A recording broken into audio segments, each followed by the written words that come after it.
everyone, this is Ephemeral again with another video. This time it's all about the FGM-148 Javelin, and you can see it can net you a lot of points sometimes. It's actually a very effective weapon, and in this video you'll see footage and a little bit of demonstration about using it with soflam support, also as part of a well-oiled tank crew, and a little bit of solo Javelin work as well.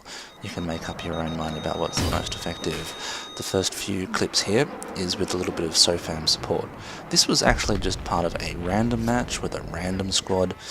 There was a sniper on the squad who was miles away up the hill, and he said, "Get your javs out, fellas," and I said, "Right you are, boss." Got my jav out. He had his spawn beacon out too, so quite fun. Floating down before you even touch the ground, you've got Javelin missiles on the way, disabling vehicles from miles away. The range on this thing is actually pretty impressive, and it goes fast too. This one was a little bit out of range. Another fantastic thing about soflam support, any kind of laser designation for the Javelin means you get a top hit, meaning that you can see the jav fires straight up in the air and then curves down for extra damage when it hits.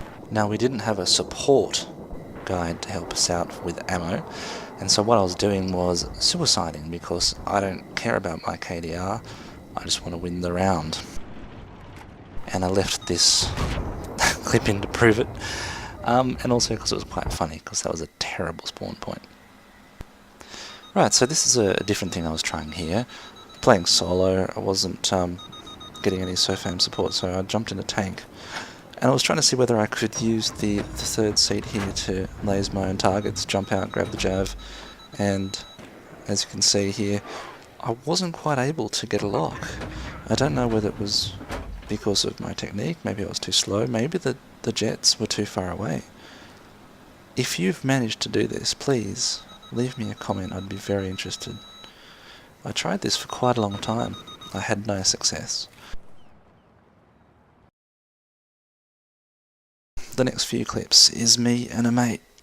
We were operating a tank using a few sort of specs and loadouts that we'd worked out together, and I gotta say, this is by far my favourite way to play the game. I'm a huge chopper fan, I like all different aspects of the game, but this was fantastic because you can see I'm playing support, I'm giving ammo.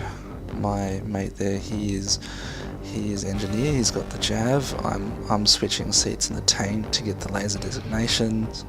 You know, where each of us is using each seat, well, depending on the situation.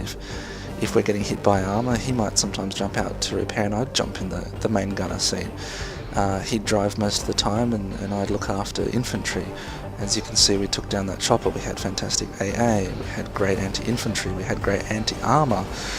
I had the flak spec, squad flak, so that he could repair more safely. He had the squad explosives to get more javelins shots out.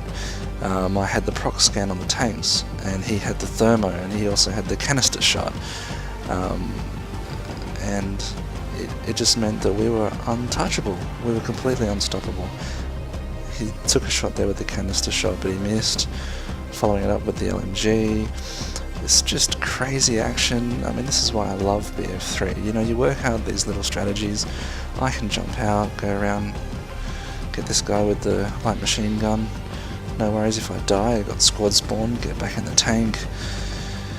This game is all about teamwork, and even if you've only got 2 people in your team, you've got options. You can do some amazing stuff.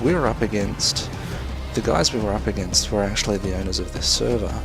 They were prestiged up to like 25. They were very good, but we were winning all of the rounds because of our tactics, and that's what it came down to, was the tactic. And we were also working to a more sort of overall strategy of defending the flags along the beach here, which suited our tank play really well. We were able to stop all of the air going across to attack our spawn point. We were able to take all the flags quite easily. Going in amongst the buildings like this was a little bit more dangerous because of, you know, people hiding with RPGs around corners, but really with our loadout we were pretty immune. There was a bit of a drawback where, being the laser designator, you don't get as many points, but in the end it's just all about fun and seeing what's effective, and I think we found something very, very effective, and I hope you've enjoyed this video. I hope it's been useful. This is Ephemeral signing out.